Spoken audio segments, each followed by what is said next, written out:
Setiap tahun, saudara, lebih dari 2.000 gempa mengguncang sejumlah wilayah di Indonesia. Kendati demikian, tidak semua warga ini mengetahui soal mitigasi bencana. Meski sehari-hari mereka tinggal di wilayah rawan bencana. Bersama rekan kami Agi Kurnia Sandi, inilah Kopi Pagi, komentar pilihan Liputan 6 Pagi.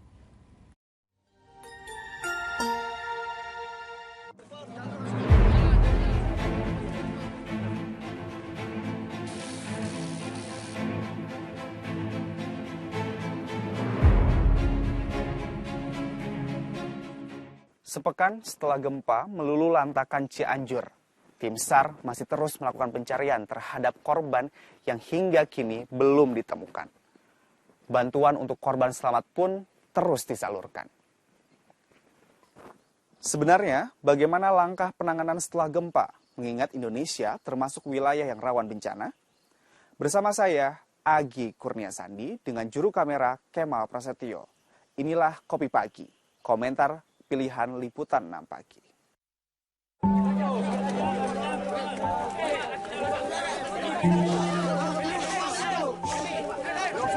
Keajaiban itu muncul di tengah gempa Cianjur.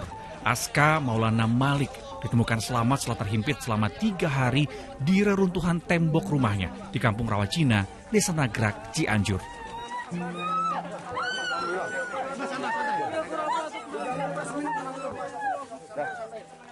Bocah berusia 5 tahun ini dievakuasi dengan kondisi diselimuti material bangunan yang hancur dalam gempa berkekuatan magnitudo 5,6. Dia bertahan tanpa makan dan minum, namun tidak dengan orang tua Aska yang meninggal dunia saat terjadi gempa. Sudah hampir sepekan, petugas dan tim relawan gabungan mencari korban. Mereka mendatangi satu persatu bangunan yang ambruk sambil berharap bakal ada korban yang akan kembali ditemukan. Namun pencarian tidaklah mudah. Luasnya lokasi terdampak gempa dan banyaknya bangunan yang hancur membuat tidak sedikit warga yang hingga kini masih mencari anggota keluarganya. Ibu masih mencari sampai sekarang? Masih. Dari hari pertama? Hari pertama sampai sekarang masih. Namanya siapa, Bu? Asika Nur Fauzia. Asika. Untuk memastikan proses evakuasi dan penanganan korban berjalan baik, Presiden Joko Widodo sampai 2 kali mendatangi lokasi gempa.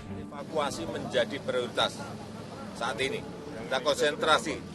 Dan yang kedua, saya juga ingin memastikan bahwa logistik di lapangan terdistribusi dengan baik. Makanan, obat-obatan, termasuk juga kekurangan tenda yang ada, air juga, karena memang ini titiknya banyak. Sampai Sabtu sore, Badan Nasional Penanggulangan Bencana merilis 310 orang meninggal dan 4.630 luka dalam gempa Cianjur. Sedangkan warga yang belum ditemukan berjumlah 24 orang. Sementara lebih dari 73.000 warga yang selamat tinggal di sejumlah lokasi pengungsian, baik di tenda yang dibangun oleh pemerintah maupun secara mandiri. Bahkan ada pengungsi yang terpaksa tinggal di area makam. Sebagian besar dari mereka memang sudah mendapat bantuan, namun ada juga yang belum kebagian karena distribusi bantuan yang belum merata.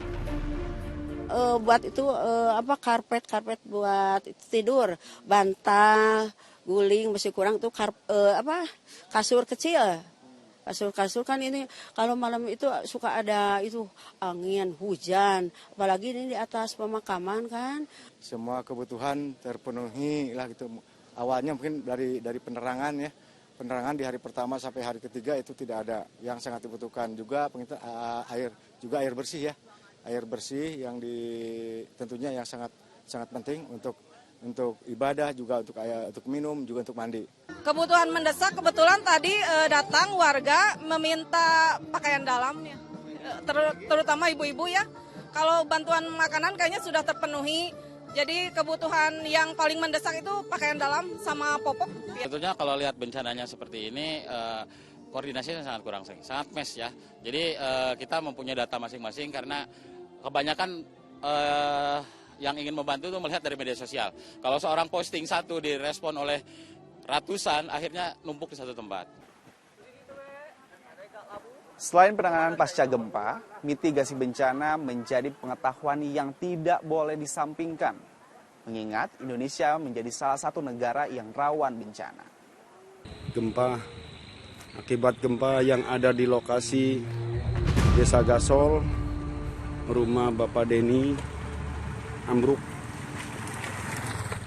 Berdasarkan data BNPB, gempa Cianjur adalah satu dari sekitar 2.000 bencana yang terjadi di Indonesia sepanjang tahun 2022. Sejumlah faktor itu disebut sebagai penyebab Indonesia menjadi negara yang rawan bencana.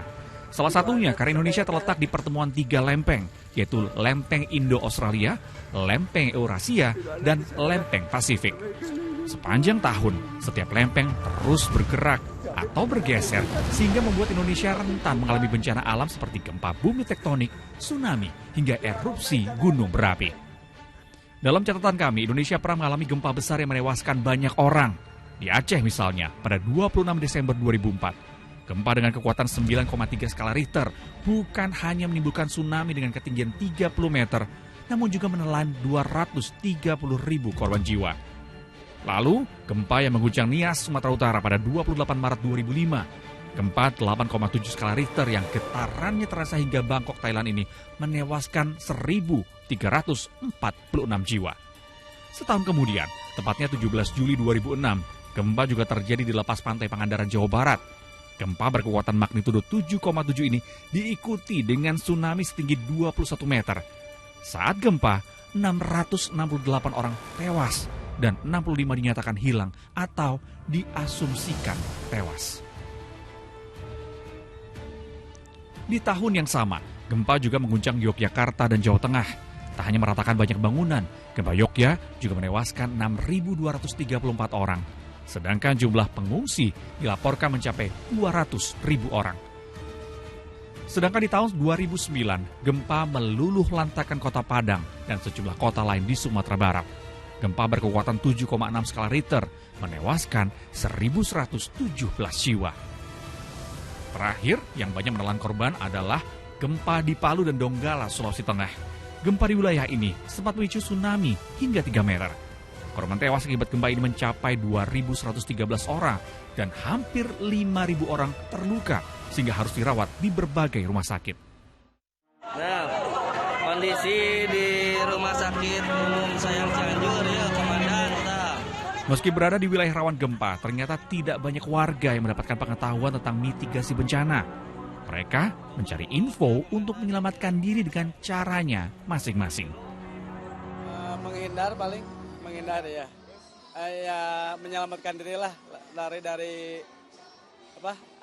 ya bangunan-bangunan yang itu kayak pohon gitu. Bapak tahu itu dari mana? Dari inisiatif sendiri lah, ya. Ya dari kita sendiri gitu. Biasanya lari keluar ruangan, ke lapang atau ke tempat yang nggak ada bangunan, pohon gitu, kayak gitu-gitu. Kalau itu Ibu tahu dari mana? Dari televisi. Iya. Bukan dari pemerintah ya? Bukan. Terus lari. Ya, menghindar dari apa ya? Dari pohon, dari tower, ya lari ke kebun, Ibu ke sawah. Yang kayak gitu Ibu tahu dari mana? Taunya gebrek-gebrek langsung, brak, hancur rumah Ibu semuanya, pada masyarakat ada hancur rumahnya ya. Dikarenakan saya sering musyawarah sama aparat di sini, sama TNI, sedikit-sedikit dikasih tahu cara-caranya. Menjauhi tebing atau bangunan yang tinggi, kita cari yang agak bebas, tiarap, dan lihat ke sana kemari lah gitu. Bergerak bersama, membantu korban bencana. Inilah yang harus kita lakukan untuk membantu korban gempa Cianjur. Jangan sampai ucapan atau perbuatan kita justru menambah penderitaan korban. Demikian Kopi Pagi minggu ini. Saya, Agi Kurniasandi, dengan juru kamera Kemal Prasetyo. Pamit undur diri, sampai jumpa, dan salam SCTV.